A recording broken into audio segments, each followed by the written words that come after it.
स्वदेश न्यूज पर आपका स्वागत है। मैं हूं रुपेश साहू और यह है छत्तीसगढ़ की खास डिबेट।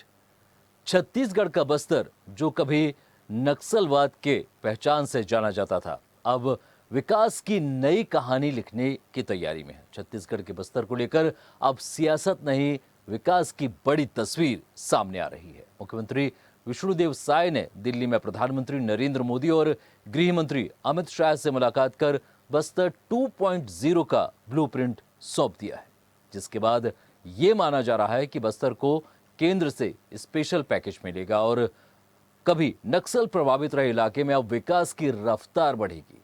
लेकिन कांग्रेस नेता सरकार की कोशिशों से इत्तेफाक नहीं रखते और सरकार के प्रयासों पर सवाल खड़े कर रहे हैं। राजनीति आरोप प्रत्यारोप की है, लेकिन सवाल यह है कि बस्तर 2.0 कैसा होगा, क्या है इसका ब्लूप्रिंट और क्या है नक्सलवाद की समाप्ति के बाद बस्तर को अव्वल बनाने की जो प्लानिंग है वो कैसी होगी। इसी विषय पर चर्चा करेंगे, लेकिन पहले ये रिपोर्ट देखिए।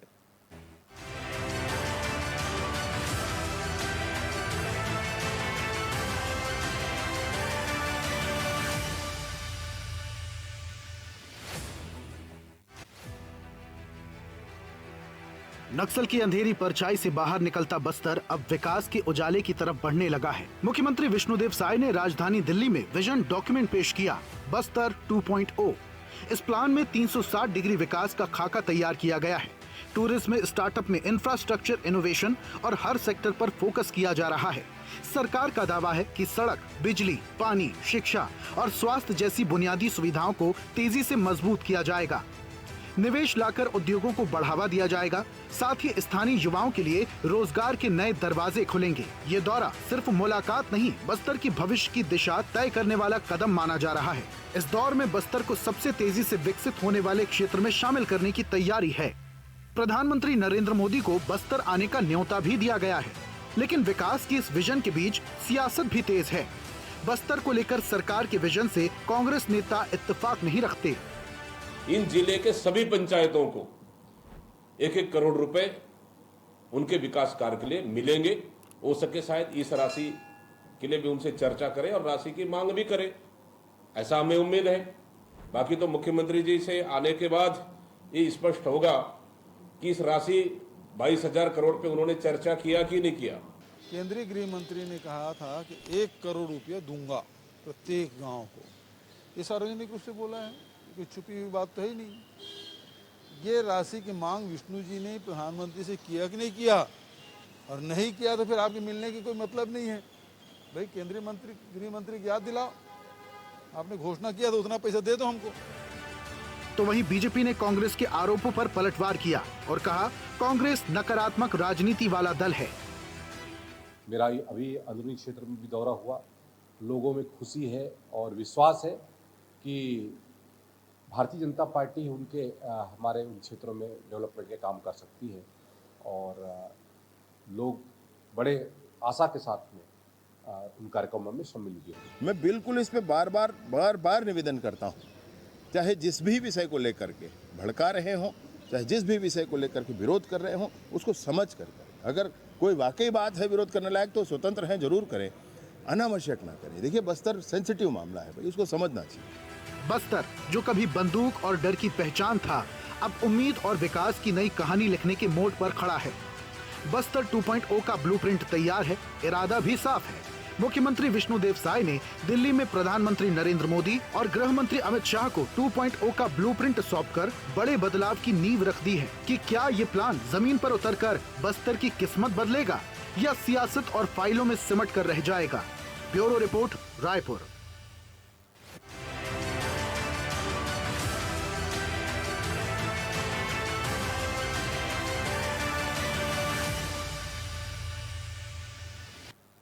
बस्तर के रोड मैप पर, विकास के रोड मैप पर तमाम सवाल भी हैं और दावे भी हैं, और इस विषय पर आज हमारे साथ चर्चा करने के लिए मौजूद है बीजेपी के प्रवक्ता संतोष दास, साथ ही कांग्रेस के प्रवक्ता हमारे साथ जुड़ रहे हैं गिरीश साहू। आप दोनों का बहुत बहुत स्वागत है इस चर्चा में। जी, सवाल सरकार से सबसे पहले होगा, तो बस्तर कि विकास की बात की जा रही नक्सलवाद के खात्मे के बाद, तो क्या रोड मैप बना के रखा है बीजेपी सरकार ने, केंद्र हो या राज्य हो? संतोष जी। पहले तो स्वदेश न्यूज के सभी दर्शकों को नमस्कार और सभी पैनलिस्टों को भी नमस्कार है। जी बिल्कुल, 31 मार्च 2026 को बस्तर में नक्सलवाद के खात्मे की घोषणा होते ही भाजपा सरकार ने, माननीय विष्णुदेव साय की हमारी सरकार ने विकास का रोड मैप तैयार किया है, बस्तर के विकास का, बस्तर 2.0। और इसकी चर्चा भी माननीय प्रधानमंत्री नरेंद्र मोदी जी के साथ हमारे माननीय मुख्यमंत्री जी भी वहां गए थे, उनसे बातचीत भी हुई है। और पूरा उन्होंने 360 डिग्री जो डेवलपमेंट है उसकी प्लानिंग की बातचीत भी की है, और उस बातचीत पर बहुत जल्दी अमल भी शुरू हो रहा है। और साथ ही उन्होंने प्रधानमंत्री जी को आग्रह भी किया है कि यहाँ पर विकास के जो काम होने वाले हैं उसको लेकर के वो देखने भी आए, और साथ ही या जो कमियां कहीं पर होंगी और कहीं पर बजट का भी कोई इशू होगा तो वो भी पूरा करेंगे।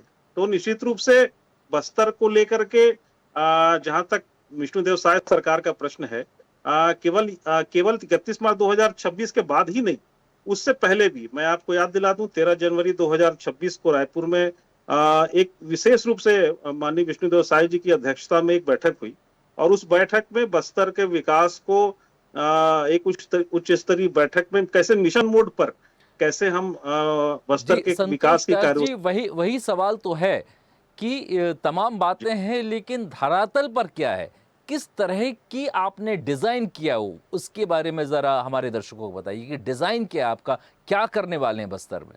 देखिए, बस्तर का जो विकास है वो कृषि, पशुपालन, पर्यटन और लघु वन उपज पर आधारित होगा।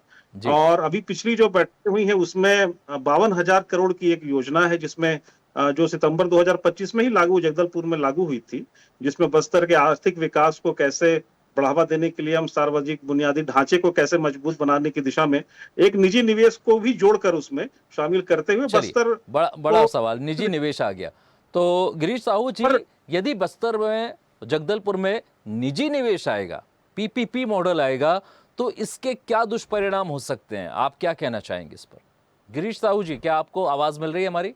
चलिए, संतोष दास जी, तो सवाल ये उठता है कि जब बात निजी निवेश की आ जाती है तो कई सारी बातें सामने आ जाती हैं, क्योंकि प्राइवेट सेक्टर किस तरह से दोहन करता है, चाहे वो नेचुरल रिसोर्सेस हो या फिर लोगों के साथ खिलवाड़ करने की बात हो। तो क्या आपने इस रोड मैप में इसकी कोई बंदिशें रखी हैं, कुछ लिमिटेशन रखी है निजी निवेशकों के लिए? मैं बताना चाहता हूं। देखिए, कांग्रेस ने भ्रम फैलाया है कि किसी कंपनी को यहाँ लाई जा रही है या इस तरीके की बातें हैं, ऐसा बिल्कुल भी नहीं है। सरकार की ऐसी कोई मंशा नहीं है। जहां तक निजी निवेश का प्रश्न है, निजी निवेश बिल्कुल स्वास्थ्य के क्षेत्र में निजी निवेश होगा, शिक्षा के क्षेत्र में निजी निवेश होगा, और बुनियादी ढांचे को मजबूत करने की दिशा में निजी निवेश होगा। उसमें कृषि हो सकता है, पशुपालन हो सकता है, पर्यटन हो सकता है, और भी रोजगार के अवसर प्रदान करने वाले और भी निजी निवेश हो सकते हैं। इसमें कहीं भी किसी प्रकार से दोहन का कोई भी विषय नहीं है, दूर दूर तक कोई ऐसी संभावना नहीं है। जो आरोप कांग्रेस लगाती रही है अक्सर कि यहाँ पर वो अलग अलग कंपनियों को लाना चाहते हैं, ऐसी बिल्कुल कोई मंशा सरकार की बिल्कुल भी नहीं है। दूसरी बात, जहां तक युवाओं को वही रोजगार जानना देने चाहेंगे कि इस तरह यदि किसी एक हाथ में पूरी बागडोर ना चली जाए बस्तर की, तो इसके लिए किस तरह की आप प्रोसेस अपनाएंगे, किस तरह से आप टेंडर निकालेंगे, क्या उसमें सारी बातें होंगी, किस तरह से पारदर्शिता रखी जाएगी? देखिए, एक बस्तर के विकास का एक रोड मैप सरकार ने बनाया हुआ है, और इस रोड मैप में निजी निवेश तो केवल एक पार्ट है। इसके अतिरिक्त सरकार तरफ से जो इन्वेस्टमेंट हैं हजारों करोड़ के, वो अलग है। आपने देखा होगा कि अबुझमाड़ जैसे इलाके को हम एजुकेशन सिटी बनाने, एजुकेशन हब बनाना चाहते हैं, जिसमें 100 करोड़ से ज्यादा का इन्वेस्टमेंट है। यही नहीं, दंतेवाड़ा में मेडिकल कॉलेज खोलने की भी प्लानिंग सरकार की है, और इसके साथ साथ रोजगार के अलग अलग सेंटर वहां पर खोले जाएंगे, जहां पर युवाओं। गिरीश साहू जी से एक सवाल ले लेते हैं, उनसे बात कर लेते हैं। गिरीश साहू जी, बहुत बहुत स्वागत है आपका स्वदेश न्यूज पर। गिरीश जी, क्या आपको लगता है कि बस्तर का रोड मैप 2.0 विष्णुदेव सरकार ने तय किया है, तो आपका क्या कहना है इस पूरी प्लानिंग पर? ठीक है, संतोष जी को और सभी पैनलिस्ट जी को नमस्कार जी। देखिए 2.0 बीजेपी की सरकार कह रही है, लेकिन इसमें संदेह है। हम सभी चाहते हैं कि नक्सली उन्मूलन हो, नक्सली का खात्मा हो गया है। अब बात यह है कि बस्तर में विकास का रोड मैप कैसा हो। सरकार जो है बड़ी बड़ी बातें कर रही है, ये अलग विषय है रुपेश जी। लेकिन अब तक जो देखा जा रहा है, क्या विकास के लिए बस्तर वासियों को विश्वास में लेगी सरकार जी? क्योंकि अभी तक जो देखने को मिला है, आप आदरणीय गृह मंत्री जी भी आए थे बस्तर पंडुल में, है नहीं? हर एक नक्सली उन्मूलन, जो नक्सली का उन्मूलन हुई है जो गांव जो है, उसको 1-1 करोड़ देने की बात की थी जी, है नहीं? और सरकार की परिस्थिति देखिए, जो बातें कह रही है कि छत्तीसगढ़ में सिंचित क्षेत्र, देखिए छत्तीसगढ़ के सिंचित क्षेत्र जो है 3% कम हो गए हैं। ये 2023-24 का आंकड़ा है नहीं? बात जो ये है, सबरीमाला का पानी कहाँ जा रहा है? उस तो बस्तर का जीवन रेखा है सबरीमाला की पानी जो है, लेकिन बस्तर के सबरीमाला की पानी कहाँ जा रहा है? आंध्रा को जा रहा है। किसके लिए जा रहा है? किसी उद्योगपति के लिए जा रहा है। 4-4 खदानें किसको दे दी गई है? नगर नाल किसके लिए रखा गया है? ये बहुत सारी चीजें हैं जिसके जो शंका पैदा करती है कि बीजेपी जो है जो कह रही है वो कितना साबित कर पाएगी। जब तक आप नाम नहीं लेंगे, आप खूब इशारों में बात करेंगे, तो कैसे माना जाएगा कि कांग्रेस निष्पक्ष है? आपको नाम लेने में क्यों डर है? देखिए, इससे पहले बीजेपी की सरकार से पहले 5 साल तक कांग्रेस की सरकार रही। आदरणीय मुख्यमंत्री भूपेश जी, पूर्व मुख्यमंत्री जी के निर्देशन में बस्तर में क्या हुआ, मैं थोड़ी सी आपको समय लेना चाहूँ, ये बताना चाहूँ। बस्तर को विकास के लिए सबसे पहले जोड़ने से पहले हमने बस्तर को विश्वास में लिया। सुदूर इलाकों तक सड़क बनवाए, हमारे फोर्सेस के लिए कैंप बनवाया गया, स्कूल बनवाए गए, बस्तर वासियों को विश्वास में लिया गया, उसके लिए कार्य योजना बनाई गई, जिसको जमीनी स्तर पर क्रियान्वयन किया गया। आज जो है नक्सली उन्मूलन की बात कर रही है बीजेपी, तो कहीं ना कहीं उसमें कांग्रेस की योगदान है 5 साल की सरकार में। गिरीश जी सुनिए ना, आपने विकास के इतने काम किए, लेकिन नक्सलवाद तो खत्म नहीं हो पाया। नक्सलवाद तो आकर बीजेपी सरकार में ही खत्म हुआ ना, तो ये माना जा सकता है कि ज्यादा बेहतर काम बीजेपी सरकार में हुए? नहीं, देखिए, नक्सली उन्मूलन एकाएक नहीं हो सकता, ये आप और हम पूरा देश जानता है नहीं? उसके लिए प्रयास सतत होते रहे हैं। पूर्व मुख्यमंत्री रमन सिंह जी के कार्यकाल 15 सालों में क्या हुआ था जी? उस समय तो मनमोहन सिंह जी की सरकार थी, स्पेशल पैकेज दिया गया था। क्या हुआ था बताइए नक्सली उन्मूलन के लिए? उनका तो सीधा नक्सली उन्मूलन के लिए तो केपी गिल जी को भी बुलाया गया था। क्या कहा था? वो तो प्रिंट मीडिया में आ गया था, केपी गिल जी ने क्या कहा था? बीजेपी का तो हमेशा से यह आरोप रहा है कि रमन सिंह के कार्यकाल में केंद्र से कोई मदद नहीं मिली। वो तो चाहते थे आप पूरा डॉक्यूमेंट उठा के देख लीजिए कि क्या नहीं हुआ है। स्पेशल पैकेज दिया गया था, जितने सिक्योरिटी फोर्सेस चाहिए वो फोर्सेस दिया गया था। चलिए, केपीएस गिल जी को भेजा गया था ना, बीजेपी के प्रवक्ता जी को बोलिए ना, केपीएस गिल जी ने यहाँ छत्तीसगढ़ में आया था, क्या बोले हैं वो? संतोष दास जी, आपने 2.0 बस्तर के लिए रोड मैप तैयार किया, ये तो बताइए कि 1.0 में क्या हुआ? 1.0 कहाँ है, वो भी तो बताएं जरा कि 1.0 में क्या विकास हुआ बस्तर और जगदलपुर में? देखिए, 1.0 बस्तर के विकास में वो तो नक्सलवाद उन्मूलन से लेकर के और अभी पिछले 2 सालों में जो काम हुए हैं वो शामिल है। पिछले 2 सालों में सबसे पहली बात कि नक्सलवाद का उन्मूलन हमारी सरकार ने किया और वहां पर शांति स्थापित किया, और शांति स्थापित करने के साथ ही, क्योंकि नक्सलवाद और विकास दोनों एक साथ नहीं हो सकते, पहले एक खत्म होगा तब डेवलपमेंट होगा। लेकिन फिर भी वहां पर नियत नेलनालार जैसी आपका अपना अच्छा गांव, ये इस योजना के तहत हमने जो कैंप्स थे वहां पर सेना के, उसके आसपास के 4-5 किलोमीटर इलाके में जो डेवलपमेंट के काम किए, वहां पर गांव को कैसे बुनियादी सुविधाओं से लैस किया, ये 2 सालों में हमने वो काम किया। और अभी कांग्रेस के प्रवक्ता बता रहे, बस्तर में अभी भी एक बड़ी समस्या है वो पानी की और स्वास्थ्य की। आप जानते हैं कि आदिवासी को कितना तकलीफ होती है, यदि उनको छोटी से छोटी बीमारी हो जाती है तो उनको जगदलपुर भागना पड़ता है सुदूर गांव से, या फिर उन्हें रायपुर आना पड़ता है, या फिर उन्हें और दूसरे शहरों की तरफ रुख करना पड़ता है। तो बस्तर में स्वास्थ्य और ख़ासतौर पर पेयजल जो मूलभूत ज़रूरतें हैं, वो इसके लिए क्या रोड मैप है? क्योंकि सबसे पहले तो यही आपको उपलब्ध कराना होगा। देखिए, बस्तर में स्वास्थ्य पर भी काम हो रहा है, पेयजल पर भी काम हो रहा है और सड़क और बाकी पुल पुलिया जो बनने हैं, आवागमन की सुविधा कैसे बेहतर हो, इस दिशा में पूरे काम हो रहे हैं। पिछले 2 सालों में जो काम हुए हैं, अभी माननीय गृह मंत्री विजय शर्मा जी ने अबुझमाड़ का दौरा किया। आपने देखा, उन्होंने एक वीडियो जारी किया। वीडियो में उन्होंने वहां की सड़क दिखाई, सड़क कितनी कैसी बनी है और वो सड़क में वो पैदल चलते हुए भी गए, वो मोटरसाइकिल से भी बैठ करके जवानों के साथ गए और उन्होंने पूरी दिखाई कि देखिए अब ये धरातल पर कैसे बस्तर डेवलपमेंट में आगे बढ़ रहा है, विकास की दिशा में आगे बढ़ रहा है। तो ये कोई कोरी बात नहीं है, केवल आंकड़े नहीं है, वास्तव में डेवलपमेंट जमीन पर दिख रहा है, उतर रहा है। आने वाले समय में पूरे 3 साल गिरीश साहू जी, बकायदा प्रमोशनल वीडियो भी आ गया है, तो आप क्या कहेंगे कि आप वीडियो तस्वीरों को तो झुटला नहीं सकते, भले ही वो प्रमोशनल ही क्यों ना हो?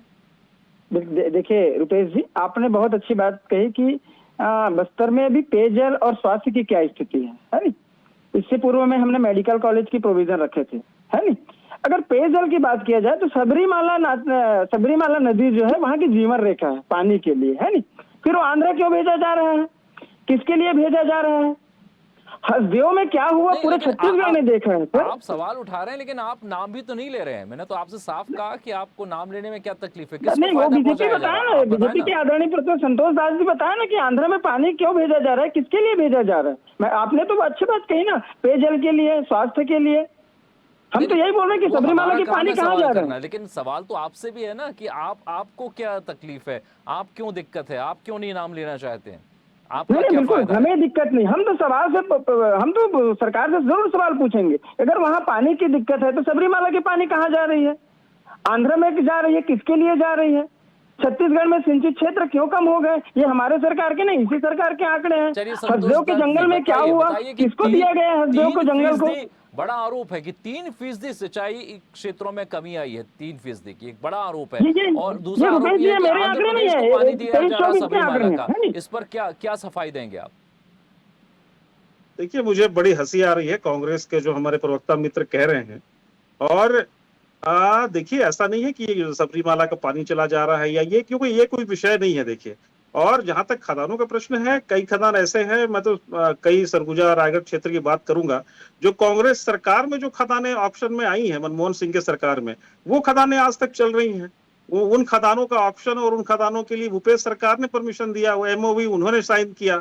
और मैं बता दूं, सरगुजा क्षेत्र में जो कोयले के खदान थे, उन खदानों का कोयला राजस्थान सरकार, राजस्थान विद्युत लिमिटेड को जाता था, राजस्थान सरकार को जाता था। उस समय उनकी सरकारें थी, भूपेश बघेल की यहाँ सरकार थी, राजस्थान में इनकी कांग्रेस की सरकार थी। तो ये कौन सी बात कह रहे हैं और क्या कह रहे हैं, इनको खुद नहीं पता कि ये कह क्या रहे हैं। देखिए, संसाधनों का जहां तक उपयोग है, उन संसाधनों का उपयोग अपने क्षेत्र के लिए, छत्तीसगढ़ के लिए हो और उसका कैसे उसका प्रॉफिट हो। केवल कहीं से कोई सामग्री जा रही, इसका मतलब ये नहीं कि उसका प्रॉफिट। संतोष जी, अब एक और सवाल की तरफ बढ़ते हैं। या आपने बस्तर 2.0 तय कर दिया है, लेकिन क्या छत्तीसगढ़ के लिए किसी स्पेशल पैकेज का अभी तक ऐलान किया गया है या करने की योजना है? बिल्कुल, माननीय प्रधानमंत्री जी जिस दिन बस्तर का दौरा करेंगे, उस दिन निश्चित रूप से यकीन मानिए और भरोसा रखिए, निश्चित रूप से होगा। और देखिए, बस्तर हमारे कार्य योजना में है, हमारी छत्तीसगढ़ सरकार, विष्णुदेव साय सरकार की विशेष कार्य योजना में बस्तर है। हमने यदि नक्सलवाद से मुक्त बनाया है बस्तर को, तो बस्तर को विकास की दिशा में नंबर 1 बनाएंगे और छत्तीसगढ़ के साथ कदम से कदम मिलाकर विकसित छत्तीसगढ़ बनने की दिशा में बस्तर भी आगे बढ़ेगा। ये हमारा संकल्प भी है और ये संकल्प आपको धरातल पर उतरते हुए दिखेगा जब तक भारतीय जनता पार्टी के। जी आपने क्यों नहीं अभी तक मांग की स्पेशल पैकेज की? विपक्ष में है आप, क्यों नहीं आप मांग करते हैं? और कितना पैसा आपको लगता है कि बस्तर को, छत्तीसगढ़ को मिलना चाहिए स्पेशल पैकेज के तहत? बिल्कुल रुपेश जी, मैंने पहले ही कहा था ना कि मनमोहन सिंह जी के समय स्पेशल पैकेज आया था, ठीक है। अब आप बोल रहे हो कि विपक्ष क्यों मांग नहीं कर रहा है। विपक्ष तो हम बस्तर की बात ही कर रहे हैं, बस्तर के लोगों की ही तो आवाज उठा रहे हैं। हम तो मांग कर रहे हैं कि अगर बस्तर में विकास की कड़ी जुड़ रही है तो वहाँ के लोगों को लाभ मिले ना। हम तो बता रहे हैं कि नगर नार को किसके लिए रखा गया है।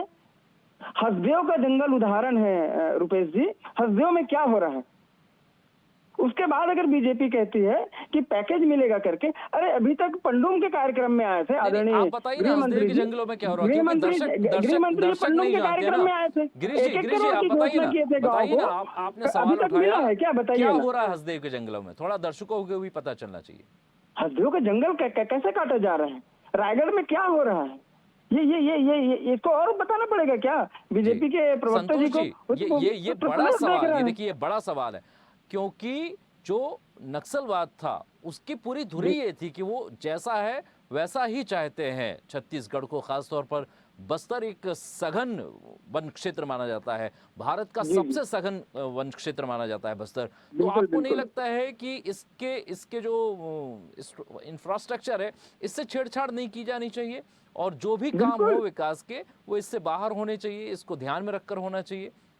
बिल्कुल बिल्कुल रुपेश जी, मैं इसीलिए बार बार बात को दोहरा रहा हूँ ना कि बस्तर के लोगों को विश्वास देना पड़ेगा। संतोष जी से जवाब ले लेते हैं। संतोष जी, देखिए हमारी सरकार के पास एक रोड मैप है जिसमें कृषि, पशुपालन है, पर्यटन है और लघु वनोपज है। इन 4 प्रमुख चीजों को लेकर के बस्तर का डेवलपमेंट करने का संकल्प सरकार ने लिया है, और ये सरकार की थीम है। ये बस्तर को कैसे 2.0 की थीम अगर मैं कहूं तो ये 4 पॉइंट है, कृषि, पशुपालन, पर्यटन और लघु वनोपज। इसके माध्यम से ही हम लोगों ये उम्मीद की जा सकती है, आखिरी 30 सेकंड में आपसे जानना चाहेंगे कि बस्तर के वास्तविक स्वरूप को वैसे ही का वैसा ही रखकर यहाँ पर लोगों के लिए स्वास्थ्य, पेयजल और दूसरी मूलभूत चीजों का विकास किया जाएगा, और ये उम्मीद की जाती है बीजेपी से और केंद्र से और राज्य सरकार से। इस पर आपके 30 सेकंड का कमेंट चाहेंगे। रुपेश जी, मैं थोड़ा सा समय लेना चाहूंगा। नहीं, मैं संतोष जी से चाह रहा था। नहीं, मैं समय लेना चाहूंगा जरूर, अगर आप बोलेंगे तो मैं फिर बोलूंगा। मैं जी मैं आपको मौका दूंगा। संतोष जी बताइए। जी आखिरी 30 सेकंड। कदम से कदम मिलाकर छत्तीसगढ़ के साथ आगे बढ़ेगा, और यकीन मानिए उसके जो स्वरूप है, उसकी सांस्कृतिक विरासत है, वो वैसे ही रहेगी। चलिए गिरीश जी आप अपनी बात रखिए आप। लेकिन 30 सेकंड मैं बस कुछ बातें रखी। जो संतोष दास जी ने जो बात करी थी ना लघु वनोपज की, लघु 15 साल तक बीजेपी की सरकार रही। लघु वनोपज हो या वनोपज की जितने भी एलिमेंट्स हैं उसके बारे में क्या किया? कुछ भी नहीं। लघु वनोपज की उचित दाम तो हमने माननीय भूपेश बघेल जी की सरकार में दी गई है। चलिए, लघु जो समर्थन मूल्य है या मूल्य बढ़ाया गया है ना, लघु वनोपज की मूल्य जो बढ़ाया गया है वो कांग्रेस की सरकार में हुई है। चलिए, तो आप चाहते हैं कि किसानों को और जो भी कृषि से जुड़े हुए व्यवसाय हैं इसके लिए जरूर कुछ ना कुछ सरकार को करना चाहिए। संतोष दास जी, गिरीश साहू जी, आप इस कार्यक्रम में हमारे साथ जुड़े, उपयोगी चर्चा के लिए आप दोनों को बहुत बहुत धन्यवाद। तो बीजेपी ने रोड मैप तैयार कर लिया है, पीपीपी मॉडल भी बस्तर में लाया जा सकता है। वहीं कांग्रेस के अपने आरोप हैं कि किसी भी तरह से बस्तर के लोगों को विश्वास में लिया जाना चाहिए, इसके बाद ही जगदलपुर और पूरे बस्तर का विकास का रोड मैप तैयार किया जाना चाहिए। छत्तीसगढ़ के इस खास अंक में अभी के लिए इतना ही। आप देखते रहिए स्वदेश न्यूज, सबसे पहले देश। और ऐसी ही ताजा खबरों के लिए लाइक, फॉलो और यूट्यूब पर सब्सक्राइब कर बेल आइकन जरूर दबाइए, और हर अपडेट के लिए विजिट कीजिए स्वदेशलाइव.com।